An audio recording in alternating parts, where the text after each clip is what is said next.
Mystery.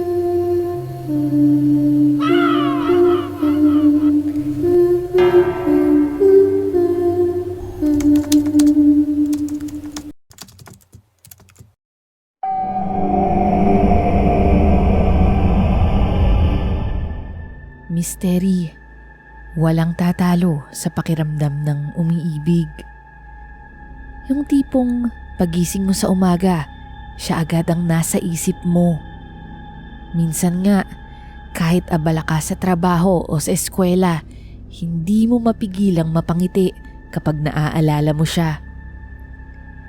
Isang simpleng kumusta lang mula sa kanya, parang kumpleto na ang buong araw mo. Yung puso mo, parang laging may sayang hindi maipaliwanag. At kahit wala kayong pera, kahit pagod na pagod ka na, parang ang gaan pa rin ng mundo basta kasama mo siya. Ang pag-ibig, napakasarap. Totoo nga siguro ang sabi ng matatanda, ito ang bagay na hinahanap-hanap ng bawat isa sa atin. Mapabata, matanda, lalaki, babae, lahat may pangarap na makatagpo ng tunay na pagmamahal. Yung tatanggap sa'yo kahit hindi ka perpekto. Yung kakampi mo kahit kalaban mo na ang buong mundo. Pero paano kung ang pag-ibig na akala mo'y para sa habang buhay ay biglang masubok? Paano kung ang relasyon niyong punong-puno ng saya ay ilalagay sa isang sitwasyong hindi niyo kailanman inaasahan?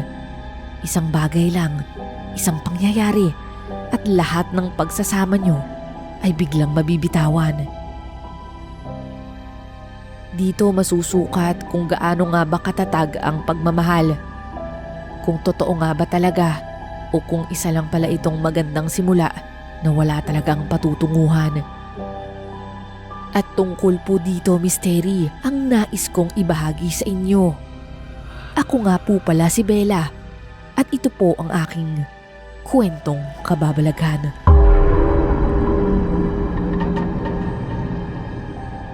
Sa isang liblib na baryo sa kabundukan ng Quezon, may isang kilalang antingero, si Kagustin. Marami ang humihingi ng tulong sa kanya laban sa masasamang espiritu, mangkukulam, at aswang. Isang gabi, nakaengkwentro siya ng isang aswang, isang napakalakas na nilalang, at ito ang susunod na pinuno ng kanilang lahi. Marami na tong nabiktimang inosenteng tao sa baryo nila at kinailangan ay itong pigilan sa patuloy na paggawa ng krimen. Sa matinding laban, napatay ito ni Kagustin at nakuha ang mutya mula sa aswang. Isang itim at maliit na ibon na may balahibong kumikislap sa dilim. Itinago nila ito sa isang hawlang may ukit na anting-anting at pinatibay ng orasyon upang hindi ito makuha ng sinuman, lalo na ng mga kaanak ng napatay na aswang. Ngunit isang taon lamang ang lumipas. Gumanti ang mga tao. Pinaghandaan, pinagplanuhan at tinambangan si Kagustin at pinatay. Mabuti na lang at naitakas ng kanyang anak ang mutya, kaya hindi ito napasa kamay ng mga aswang. Wow! Ang ganda ng kwento! Ate, nasaan na po yung anak ni Kagustin? Walang nakakaalam. Baka nasa tabi-tabi lang siya, patuloy na nagbabantay sa mutya. Gusto ko ring maging antingero at lumaban sa mga aswang. Sige, Ate Bella, alis na kami. Mag-iensayo pa kami para maging antingero. Oo nga, ate. Para handa kami pag dumating na ang mga aswang. Kayo talaga. O sige, mag-ingat kayo pa uwi ha.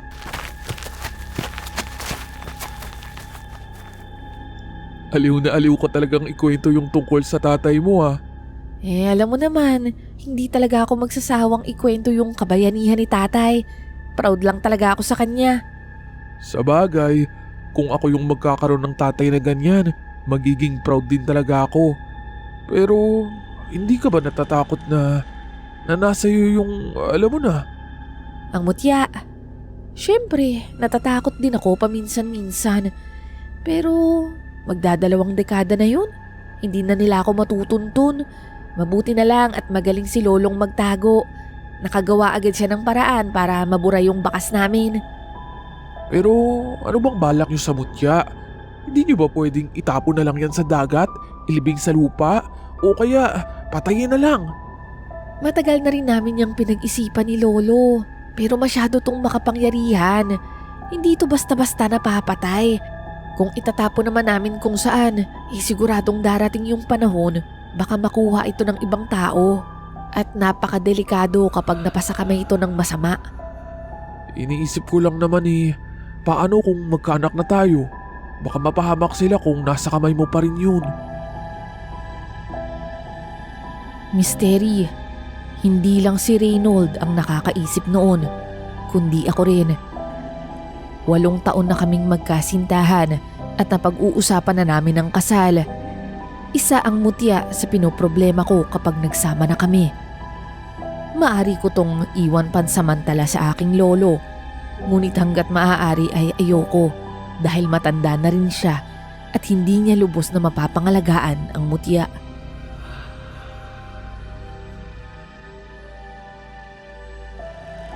Nagkakilala po kami ni Reynold nung nagkolehiyo ako. Pinilit kasi ni Lolo na magkaroon ako ng normal na buhay sa kabila ng panganib. Kung itatanong niyo po kung bakit si Lolo ang nagpalaki sa akin imbis na ang aking ina, si nanay kasi halos kapapanganak pa lang niya sa akin ay iniwan niya na ako. Hindi siya handa sa buhay na kasama si Itay, yung buhay na napapalibutan ng kababalaghan at lalo na yung panganib mula sa mga aswang. Sa kwento sa akin ni Itay noong bata pa lang ako, hindi niya raw masisisi si inay dahil nilihim niya noong una pa ang kanyang pagkatao. Ang buong akala ni inay, isang simpleng magsasaka lang si Itay. Nagsama sila at nabuntis nga si inay. At nang malapit na itong manganak, may mga nagtangkang kunin ako at paslangin si inay, mga kalaban ni Itay. Ang totoo raw, gusto naman daw akong kunin ni inay at gusto niya akong dalhin sa Maynila para doon palakihin. Pero hindi pumayag si Itay at wala nang nagawa si inay kundi umalis nang hindi ako kasama. At magmula nga nang mawala si Itay, nasa edad 8 lang ako noon. Si Lolo Estong na ang nagpalaki sa akin. Dinala niya ako sa Montalban, Rizal at doon kami nanirahan. Dahil pagsasaka ang kinagisnan ni Lolo, nahirapan siyang makahanap ng trabaho noong una. Pero sa awa ng Diyos, nakapasok siya sa isang pabrika ng tabako. Apo, pakibukas mo nga itong chichirya. Ang hirap buksan yan. Kayo talaga, Lo? Bawal po sa inyo to dahil sobrang alat. Baka mamaya tumaas na naman yung presyon nyo. Paminsan-minsan lang naman, Apo. Hayaan mo na akong makain ang gusto ko. Malapit na ako. Ay nako, Lo, huwag niyo akong daanin dyan. Alam niyong hindi tatalab sa akin yan. Pero sige na nga, pagbibigyan ko na kayo. Gusto ko rin kasing tikman eh. Mukhang masarap to. At teka, Apo. Kailan ba yung pagpapakasal ninyo ni Reynold? Parang ang tagal naman. Napag-uusapan na po namin. Pero hindi pa po sa ngayon. Bakit po? Wala naman, Apo. Gusto ko lang sanang makaranas ng apo sa tuhod. Kayo talaga, Lo. Oo, malapit na po. Apo, matanda na ako. Gusto kong makita na malagay ka sa tahimik. Mas mapapanatag ako kapag may katuwang ka na sa buhay. Lolo naman, ba't ganyan ka magsalita? Bakit? Aalis ka ba? Alam mo ang ibig kong sabihin, Apo. Ay nako, Lo, malakas pa kayo, okay? Mahaba pa yung buhay nyo, kaya chill lang kayo dyan. Alam ko naman ang ibig sabihin ni Lolo, Mystery. Kaya nga nag-iipon na rin kami ni Reynold para sa pagpapakasal namin sa susunod na taon. Sa katunayan nga, sa bahay na siya natutulog tuwing weekends. Uuwi siya ng Biyernes ng gabi, tapos aalis ng Lunes ng umaga para pumasok, saka na lang uuwi sa kanila. Mayroon na rin kaming sariling negosyo ni Reynold. Nagbabagsa kami ng mga prutas sa palengke tuwing weekends. Nagsimula kami sa paunti-unti at hanggang ngayon kahit papaano nakakaluwag-luwag na rin. Sabi nga ng karamihan sa mga kakilala namin, para na talaga kaming mag-asawa. Kasal na lang ang kulang. Oh Han, mabuti naman at dumating ka na. Ginagabi ka yata. May tinapos lang kami sa opisina. Si Lolo, natutulog na ba? Oo, nagpapahinga na siya. Pasensya ka na ha. Hindi na rin kita nahintay sa pagkain. Nagutom na kasi ko. Ayos lang yun, walang problema. Ako nga dapat humingi ng pasensya kasi ako yung nalilate ng uwi. O sige, ipaghahain na kita. Paborito mo yung ulam ngayon, nilagang baka. Wow, sarap naman. Pakidagdagan ng kanin ha. Mukhang mapapalaban ako ngayon eh. Pagkahain ko sa kanya, umupo pa rin ako sa tabi niya para samahan siya. Napansin kong gutom na gutom siya at halatang pagod na pagod. Halata ko yun dahil sa bilis ng kanyang pagkain at sa nangingitim niyang mata. Mukhang gutom na gutom ka. Hindi ka ba nagmemeryenda sa opisina? Oo. Hindi na ako nakakakain eh. Masyado kasing maraming ginagawa. Nga pala Han, matanong ko lang. Itong bahay na to, ito ba yung nilipatan yun ni Lolo mula nang umalis kayo sa Quezon? Oo, dito na talaga ako lumaki. Bakit mo naman natanong? Wala lang naman. Ang tagal nyo na rin pala talaga dito, no? Dito mo ba gustong tumira pag kinasal tayo? Siyempre, kung ako tatanungin mo, oo, dito ko gustong tumira. Pero nasa iyo naman kung ayaw mo. Alam ko dati parang ayaw mo, hindi ba? Dahil sa mutya? Alam mo, napag-isip-isip ko, tama ka rin. 2 dekada na yun mula nung habulin kayo ng mga aswang. Kaya wala na rin akong dapat ipangamba. Okay na, dito na lang din tayo bumuo ng pamilya. Yung mutya, hindi ba dito naman nakatago sa bahay? Oo, andito. Tinago ko. Bakit? Nag-aalala ka ba? Hindi. Naisip ko lang kasi kung sakaling ipaparenovate natin yung ibang parte ng bahay tulad ng kusina, diba medyo malambot na yung sahig, dapat mailagay mo sa tamang lugar yung mutya. Mahirap na, hindi ba pag nakita ng mga gumagawa, sabi mo delikado. Oo, tama ka. Kailangan masiguro ko yung seguridad nito. Sige, pag-iisipan ko yan. Kung kailangan mo ng tulong sa pagtatago ng mutya, magsabi ka lang sa akin ha. Bahagya akong nagtaka ng mga oras na yon, Misteri. Oo, tanggap ni Reynold ang buong pagkatao ko at ang sikreto ng aming pamilya. Pero deep inside, alam ko na noon pa man, ayaw na ayaw niyang makita o pag-usapan man lang ang mutya. Natatakot kasi siyang maging panganib ito sa magiging pamilya namin. Pero ngayon, nagtataka talaga ako. Sa isang iglap, tila bigla na lang siyang naging interesado na pangalagaan ito.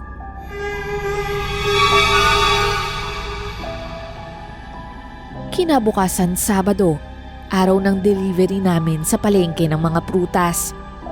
Lagi kaming magkasama ni Reynold sa biyahe, pero ng araw na yon, sumama ang pakiramdam niya. Pasensya ka na Han ha. Hindi talaga ako makabangon eh. Sobrang sakit ng ulo ko. Si Manong Barot na lang ang magmamaneho ngayon ha. Okay lang, magpahinga ka lang dyan. Hindi ba nabanggit mo may sakit din si mama mo? Baka nahawa ka? Oo nga Han eh. Baka nga. Pakisabi na lang kay Manong Barot na mag-ingat sa pagmamaneho. O sige, alis na ako. Magpahinga ka lang dyan. Kasama ko nga noon si Manang Barot. Siya ang isa sa pinaka-pinagkakatiwalaan naming kapitbahay. Kapag may mga panahong pareho kaming hindi makaluwas ni Ray para makapag-deliver, siya ang naaasahan namin at siya na rin ang humahawak ng pera. Siya rin ang nag-aalaga sa mga tanim namin noon pa man, kaya kinuha na rin namin siya sa aming negosyo. Naku, asa na ba yun? Nakakainis naman oh. Bakit? Ano yon? May naiwan ka ba, Bella? Opo, naiwan ko yata yung wallet ko eh. Wala tayong pambayad sa toll. Ay, ganun ba? Pasensya ka na, hindi rin ako nagdala ng pera. Sige, balik na lang tayo bago pa tayo tuluyang mapalayo. Pasensya na po talaga Manong ah. Sayang, malayo-layo na sana tayo. Wala kaming nagawa kundi ang bumalik sa bahay dahil sa nakalimutan kong wallet. Pagdating ko, naabutan ko si Lolo na nakaupo sa kanyang tumba-tumba sa tapat ng bahay. Dali-dali akong nagpaliwanag sa kanya na bumalik lang ako para kunin ang naiwan ko. Pagpasok ko ng kwarto, tumungo agad ako sa maliit na lamesita sa tabi ng kama. At hayun nga, naroon ang wallet ko. Nilagay ko agad ito sa aking bag at babalik na sana ako nang bigla akong mapahinto. Asa na si Reynold? Hindi ba dapat ay nagpapahinga siya ngayon? Lumabas ako upang tanungin si Lolo. Lo, asan po si Ray? Lumabas ba? Aba, hindi ko pa siya nakikitang lumabas. Kanina pa ako narito. Baka naman nasa banyo lang. Oo nga hindi ko pa na-check. Akala ko kasi lumabas siya eh. May sakit pa naman yun. Tumungo ako sa banyo para siguraduhin kung andoon siya. Pero bukas ang pinto nito at halatang walang tao. Doon ako nagsimulang magtaka. Napatingin ako sa hallway at napansin kong medyo nakaawang ang pinto ng kwarto ni Lolo. Dahan-dahan akong lumakad papunta rito at sumilip sa loob. Misteri, andoon nga si Reynold, nakaluhod at parang may hinahanap. Hindi ko alam kung ano ang dapat kong gawin at kung ano ang magiging reaksyon ko. Hindi niya kasi ugaling basta-basta pumasok sa kwarto ng may kwarto. Han, anong ginagawa mo rito? Han, bakit ang bilis mo ata? Nasiraan ba kayo? Hindi, may naiwan lang ako eh. Pero anong ginagawa mo rito? May hinahanap ka ba? Oo, may hinahanap nga ako. Masakit kasi yung ulo ko, hindi ba? Naghahanap ako ng gamot. Han, alam mo naman na yung mga gamot nasa kahon sa may kusina, hindi ba? Hindi. Hindi naman ordinaryong gamot yung hinahanap ko. Bali, yung parang mga dahon-dahon o langis. Kasi hindi ba, anting hero din si Lolo dati? Baka mas epektibo yun. Nahiya naman akong magtanong sa kanya. Ayoko na siyang abalahin at baka mapagod pa. Okay. Pero wala eh. Wala nang ganun si Lolo. Matagal na siyang hindi gumagawa ng ganun eh. Ganun ba? Sayang naman. Sige, biogesic na lang siguro. Effective din naman yun. Sabay labas nito sa kwarto. Ang totoo misteri, takang-taka talaga ako sa ikinilos ni Ray noon. Pero hindi ko naman siya pwedeng basta-basta paghinalaan, hindi ba? Sa 8 taon naming pagsasama, wala akong nakita sa kanya na dahilan para pagdudahan siya. Napakatapat niya sa lahat ng bagay, kahit sa pera, hindi kami kailanman nag-away. Pero sa mga oras na yon, mas pinili ko na lang balewalain yon, misteri, at nagpatuloy ako sa pag-alis. Lumipas ang ilang araw na normal naman ang lahat sa amin. Tuloy ang delivery namin ni Reynold at balik sa dating takbo ng buhay. Pero isang gabi, habang nakahiga kami sa sala at nanonood ng TV, nagsimula siyang magtanong ng mga bagay na bihira naming pag-usapan noon. Han, tanong ko lang yung tungkol sa mutya. Oh, ano yung tanong mo tungkol sa mutya? Wala lang, naisip ko lang. Hindi mo ba minsan naisip na ikaw na lang sana ang tumanggap nun? Ha? Anong ibig mong sabihin? Yung mutya, hindi ba? Ang sabi mo may angking lakas yun. Kapag nasa katawan ng tao, parang may kapalit na lakas, galing at kung ano pa.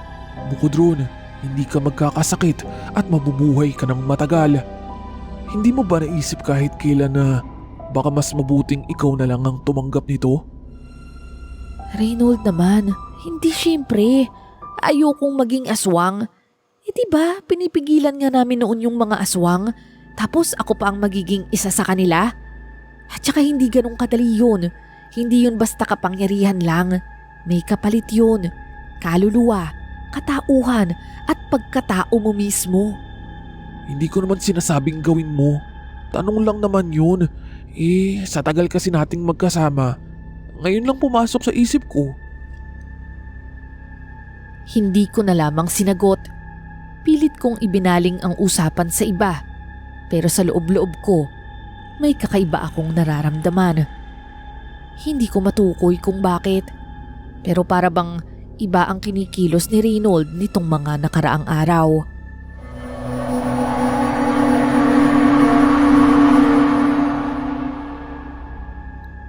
Noong linggo ring yun, nagulat ako nang sabihin ni Reynold na hindi muna siya uuwi sa kanila. Sa amin daw siya uuwi pagkatapos ng trabaho at unang beses niya itong gagawin sa buong linggo. Talaga? Okay lang ba kay mama na mag-isa lang siya buong linggo? Oo naman, Han. Hindi ba ganun din naman kapag nakasal na tayo? Dadating din yung panahon na mag-iisa lang siya. Pero di ba nga ang plano mo pag kinasal tayo, hahanap ka ng matitirhan niya na malapit sa atin? Nandun pa rin naman yung plano. At saka Han, isang linggo lang naman to. Gusto ko lang talagang makasama kita ng matagal. At saka malay mo, ngayong linggo na tayo makabuo ng junior. Baliw, ang usapan natin di ba pagkatapos pa ng kasal? Sus, hindi na mahalaga kung bago o pagkatapos ng kasal. Ganon din naman yun, di ba? Bagamat masaya ako sa desisyong yon ni Ray, bahagya akong nagulat. Noon kasi, siya yung tipo ng tao na hindi pa bigla-bigla. Lagi niyang inuuna ang pag-iisip bago ang pagkilos. Pero ngayon, parang bigla siyang nagbago. Lumipas ang ilang araw dahil pareho kaming nagtatrabaho. Tuwing gabi na lang kami halos nagkikita. Pero ngayon, napansin kong mas madalas nauuna pa siyang makauwi kaysa sa akin. Oh, andito ka na? Mukhang di na kayo nag-overtime ah. Dati nagre-reklamo ka pag late akong umuwi. Ngayon naman, maaga. May reklamo ka pa rin? Ha? Hindi naman ako nagre-reklamo. Sinabi ko lang naman yung napansin ko na noon halos lagi kang nag-overtime. Ngayon hindi na. Totoo naman yun, di ba? Napansin ko lang. Ano bang masama ron? So, anong ibig mong sabihin? Natamad ako dahil hindi na ako nag-overtime katulad ng dati. Teka. Bakit ba ang init ng ulo mo? Parang ang sensitive mo naman sa simpleng tanong. May problema ka ba? Wala. Pasensya na. Pagod lang ako. Sabay pasok nito sa kwarto at isinara ang pinto. Aaminin ko, gulat na gulat ako ng panahong yun. Ngayon lang kasi ito nangyari. Si Reynold, nakilala kong palaging mahinahon at mapagpasensya, bigla na lang nagalit ng walang sapat na dahilan. Alam kong may bumabagabag sa kanya, pero pinili kong palampasin muna. Saka ko na lang siya kakausapin kapag malamig na ang ulo niya.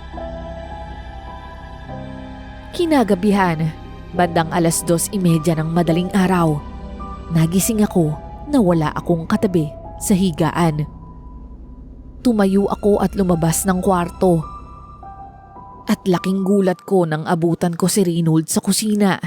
Naghahalughog, gulong-gulo ang mga gamit. Parang may hinahanap na naman. Ray, anong ginagawa mo dyan? Wala. Huwag mo akong guluhin. Anong wala? Halos halugugin mo na tong buong kusina. Ano ba kasing hinahanap mo? Bella, nasaan ang mutya? Sabihin mo sa akin. Nauubusan na ako ng panahon. Ha? Bakit? Bakit mo hinahanap yun? Sabihin mo na. Alam kong hindi mo pa yung tinatapon. Nasaan na? Natigilan ako. Sa kaba, sa gulat, sa taranta, hindi ko napigilang masabi kung nasaan ito. Andyan sa ilalim ng sahig, yung butas na ginawa namin ni Lolo noon. Bigla siyang tumakbo sa kinaroroonan ng tinuturo ko, kung saan naroon ang maliit na bahagi ng sahig na dati naming ginawang taguan ng mutya. Ray, wag! Hinakot niya ang mga gamit. Tinanggal ang sapin sa kahoy at sinimulang tanggalin ang takip ng butas.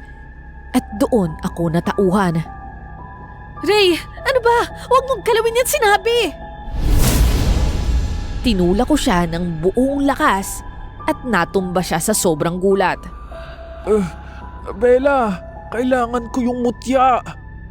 Hindi mo ba naalala kung gaano karaming buhay ang nawala dahil sa mutyang yan? Pinoprotektahan namin to para hindi makuha ng masasamang tao o kahit na sino dahil pwede silang mapahamak dito. Pero sinubukan niya lang bumangon at abutin muli ang mutya, pero hinarangan ko siya.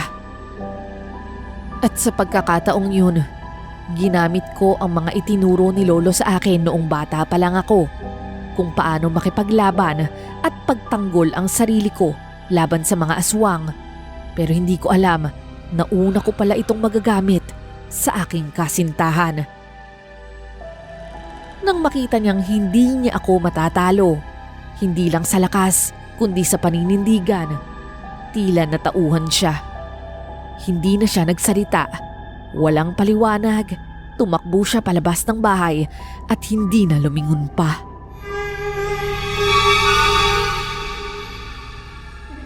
Misteri, naipon ang lahat ng emosyon sa dibdib ko. Pagkasara ng pinto, doon ako napaupo at natulala. At nang hindi ko na kaya, umiyak ako.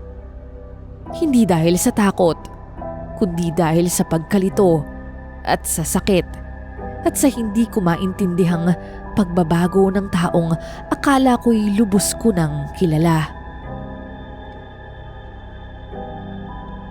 Hello?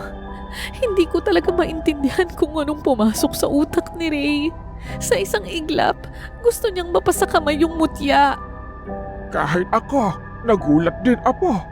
Kaya pala madalas siyang magpakwento sa akin tungkol sa nakaraan natin. Lalo na sa engkwentro ng tatay mo sa aswang na yon. Talaga, Lo? Nagpapakwento siya?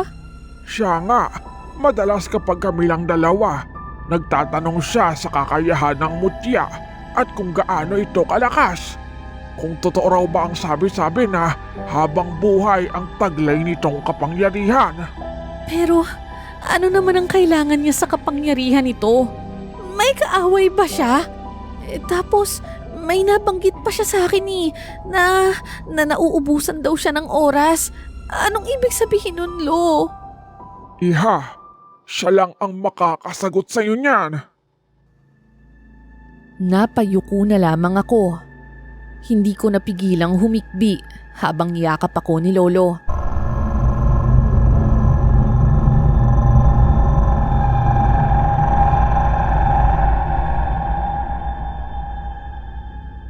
Makaraan ang 3 araw. Nasa kusina ako noon at nagluluto ng aming hapunan. Tahimik lang ang buong bahay maliban sa tunog ng kumukulong sabaw sa kawali. Habang nag-iisa ako, bigla akong nakarinig ng mahinang kaluskos mula sa itaas. Parang may bumagsak. Hindi malakas, pero likas na sa akin ang matalas na pakiramdam, kaya agad ko yung naramdaman. Ayoko sanang pansinin, baka kung ano lang. Pero parang may humila sa loob ko. Parang may nagtulak sa akin na silipin kung ano yun. Agad kong pinatay ang kalan. Dahan-dahan akong lumakad paakyat, marahan ang bawat hakbang. Paglapit ko sa kwarto, dahan-dahan kong itinulak ang pinto. Pagkita ko, si Reynold. Madungis ang damit, magulo ang buhok, maitim ang ilalim ng mga mata, tila ilang araw nang walang tulog. At ang mga mata niya, nanlilisik. Hindi ko alam kung takot, galit, o o gutom ang laman noon. Ray, anong ginagawa mo rito? Bakit ka nandito? Bakit? Bawal na ba ako sa bahay mo, ha? Ray, ano bang problema mo? Sabihin mo nga sa akin, bakit ba gusto mong makuha yung mutya? Kailangan ko yung mutya, Bella. Wawa ka. Ibigay mo na sa akin. Pero delikado nga yun. Hindi mo ba naiintindihan? Kaya ngayon pilit naming tinatago eh. Wala akong pakialam. Basta kailangan ko yun. Bigla namang bumukas ang pinto. Narinig ko ang mabigat, ngunit mabilis na hakbang ni Lolo papasok. Ray, Lo, patawad kung ganito ang ginagawa ko. Pero kailangan ko ang mutya. Maawa kayo. Apo, gusto lang naming malaman, bakit mo ito kailangan? Anong nangyayari sa'yo, ha? Kahit malaman niyo pa, hindi niyo rin naman ako papayagan, hindi ba? Anong silbi pa kung sasabihin ko? Ray, sabihin mo na sa amin. Baka matulungan ka pa namin. Pero kung itatago mo yung dahilan, paano kami magtitiwala sa'yo? Hindi na siya sumagot. Sa halip, bigla siyang sumugod sa daanan papunta sa pinto at pilit na nagpupumiglas para makalabas. Bitawan niyo ako! Kukunin ko ang mutya! Hinawakan ko siya sa braso, pero malakas siya. Sumali si Lolo. Magkasabay naming pinigilan ang paglabas niya. Apo, tama na! Hindi ito ang paraan! Ginamit ko ang galaw na itinuro sa akin ni Lolo. Pangharang, pamigil, hindi para manakit, kundi para kontrolin siya. At sa isang mabilis na ikot at tulak, natumba siya pabalik at hindi na nakagalaw agad. Ano ka ba, Reynold? Anong nangyayari sa'yo?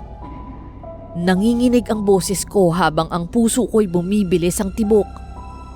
Ray, huwag mong sabihing kasama ka ng mga aswang na kalaban ni Itay noon. Please, sabihin mong hindi. Sabihin mong hindi ka nila kalahi. Sandaling natahimik si Ray. Parang napako ang tingin niya sa akin. Hindi galit, hindi rin takot, kundi pagkalito. At para bang bigla siyang natauhan. Tila may bahaging gustong magsalita, pero pinigilan niya pa rin ang sarili. At bago pa man ako muling makalapit, bigla siyang tumalikod at tumalon palabas ng bintana. Reynold! Tumakbo ako papalapit, halos lumundag na rin sa bintana para habulin siya. Pero pinigilan ako ni Lolo. Hinawakan niya ang mga braso ko, mahigpit pero mahinahon. Huminahon ka, Apo. Halika na. Magpahinga ka muna. Hayaan na natin siya. Pero Lo, paano kung totoo? Paano kung kakampi pala talaga siya ng mga aswang? Apo, huwag kang mag-isip ng ganyan. Pero Lo, bakit ganun yung ginagawa niya? Wala na akong maisip na ibang dahilan kung bakit niya gagawin to. Paano yung lahat ng taong pagsasama namin? Pagpapanggap ba lahat yun? Akala ko ba siya yung taong gustong makalayo sa panganib ng mutya? Natakot siya sa aswang. Ngayon, siya pa yung pilit na bumabawi sa mutya. Hindi natin alam ang totoo, Apo. Huwag kang mag-isip ng kung ano-ano.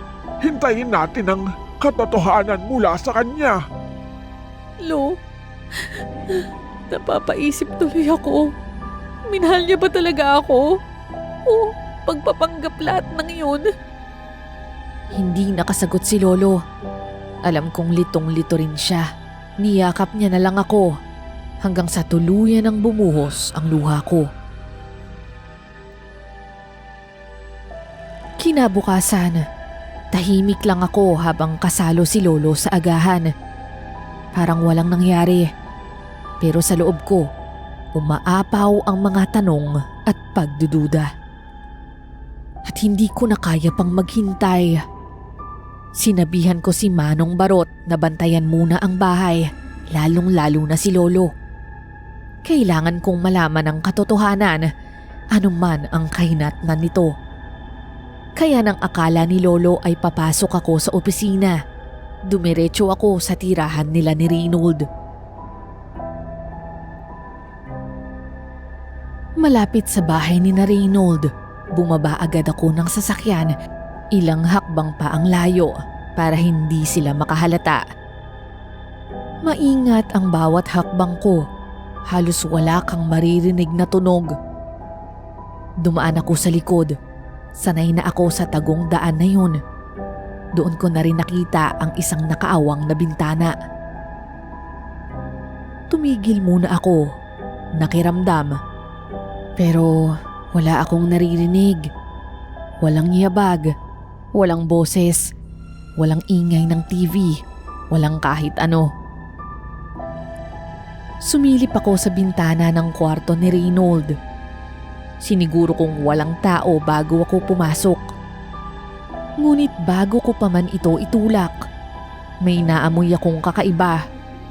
Halong alikabok, alimuom, at mapanghing singaw na hindi ko maipaliwanag. At pagpasok ko, halos hindi ko na makilala ang silid. Napakagulo. Magkakapatong ang mga damit sa sahig. Bukas ang mga drawer. Tila may naghalughog. May mga papel na pinunit. Mga bote ng langis na nagkakalat. At ilan sa mga ito ay basag pa. Misteri, hindi ito ang Reynold na kilala ko. Kasi malinis siya sa gamit. Maayos, organisado. Pero ngayon, ano to? Bakit ang gulo? Tahimik akong lumakad.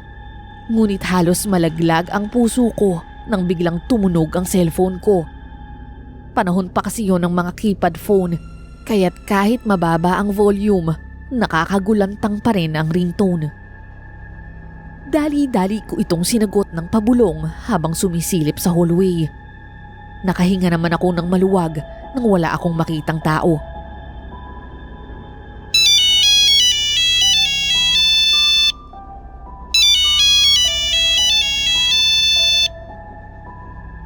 Hello, Manong Barot.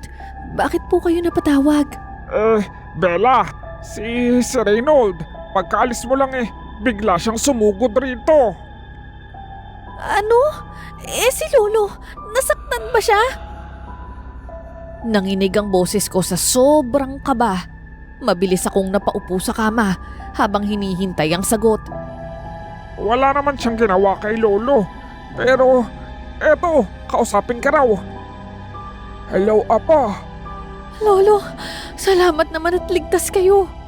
Apo, patawad. Hindi ko siya napigilan. Nakuha ni Reynold ang mutya at pauwi na siya ngayon. Nasaan ka ba? Hindi ko na nasagot pa ang tanong ni Lolo sa akin. Para akong nanghina.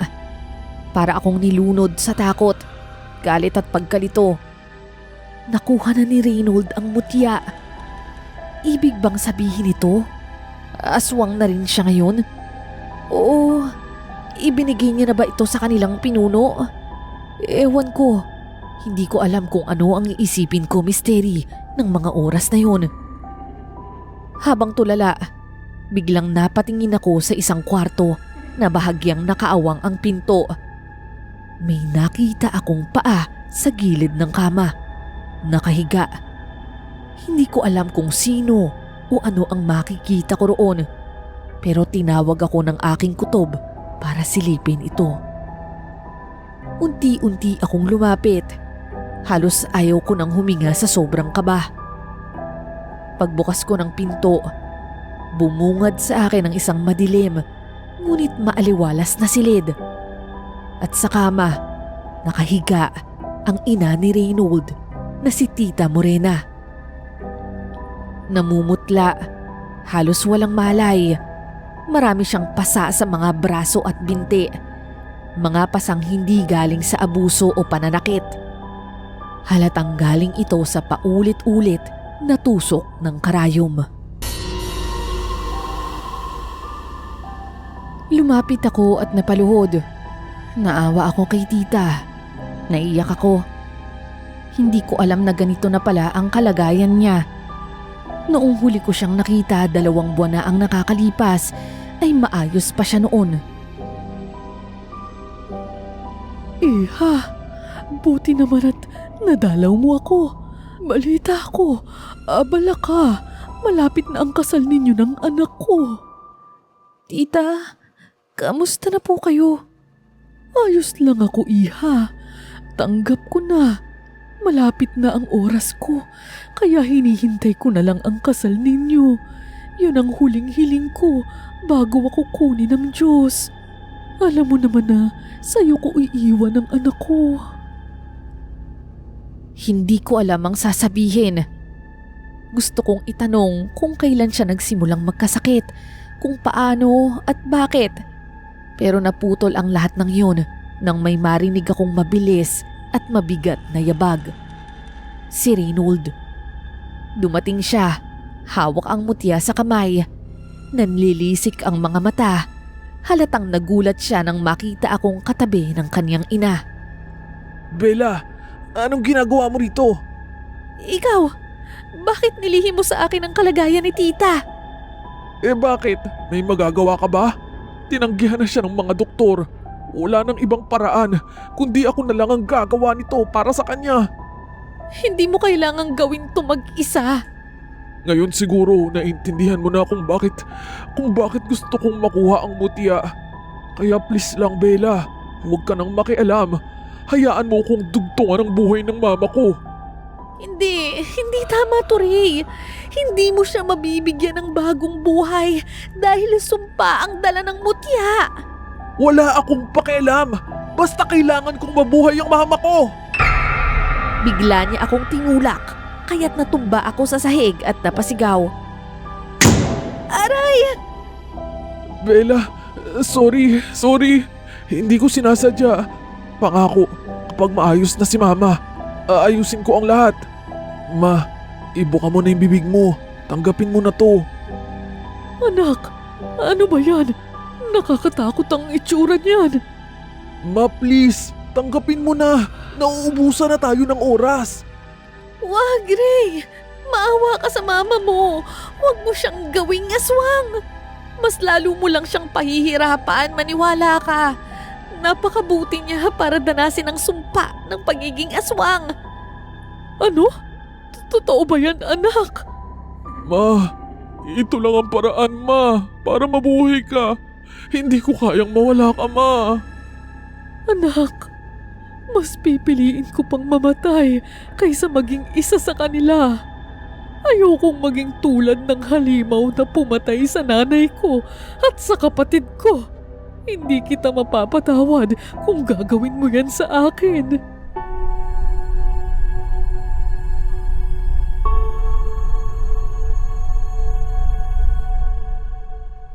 Doon namin nalaman, Mystery, ang ikinamatay pala ng lola ni Reynold at ng dapat na magiging kapatid ng kanyang ina ay gawa ng isang aswang. Ngayon lang din ito nalaman ni Ray. Ang buong akala kasi niya, simpleng komplikasyon lang sa panganganak ang ikinamatay ng kanyang lola. Naiyak si Reynold, nabitawan niya ang mutya at ako naman unti-unting bumangon at agad itong kinuha. Nakita ko at naintindihan ko ang desperasyon sa mukha niya. Hindi ito dahil sa kapangyarihan, kundi dahil sa pagmamahal. Isang pagmamahal na handang tumapak sa dilim kung iyon ang tanging paraan para mailigtas ang mahal niya sa buhay. Ilang araw ang lumipas at namaalam na rin si Tita Morena. Nakakalungkot pero mapayapa. Si Reynold, walang nagawa kundi tanggapin ang lahat. Buong buhay ko, kami lang ni Mama. Mula nang iwan kami ni Papa, kami lang ang naging magkasama sa buhay. Ray, hindi ko masisisi kung hindi mo kayang mawala siya. Ganyan din ako kay Lolo naiintindihan kita. Pero Ray, hindi lahat ng bagay sa mundo kaya nating ayusin o kaya nating kontrolin. Minsan, mas kailangang tanggapin na lang natin yung kalooban ng Diyos. Sana mapatawad mo pa ako, Bella. Alam mong wala akong ibang hangad kundi mabuhay si Mama. Pero naging bulag ako. Kinain ako ng kagustuhan kong mabuhay siya. Patawad. Patawad sa inyo ni Lolo. Matapos ang libing, nagpakalayo-layo si Reynold. Naiwan akong wasak, duguan ang puso. Akala ko kasi siya na misteri. Siya na ang makakasama ko habang buhay. At kahit naman gano'n ang nangyari, hindi nawala ang pagmamahal ko sa kanya. Pero gusto niya daw munang mapag-isa. Iniwan niya ako at nakipaghiwalay. Pero lumipas ang 1 taon at kalahati, misteri. Bumalik siya. Mas masaya, mas buo, mas payapa. At sa pagbabalik niya, sinimulan muli namin ang lahat. At doon sa wakas, natuloy na ang aming kasal. Misteri, hanggang dito na lamang po ang aking kwento. Hindi ito perpektong kwento ng pag-ibig. May lungkot, pagdududa, at pagkatalo. Pero higit sa lahat, merong pagpapatawad at pagtanggap. Natutunan ko na hindi lahat ng bagay sa buhay ay kaya nating kontrolin.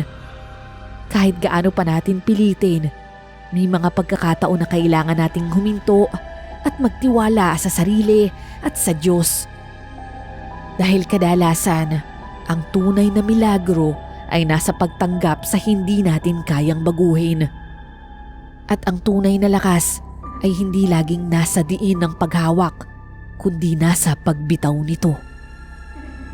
Muli nagpapasalamat ako sa oras na ibinigay ninyo, misteri, sa aking kwento.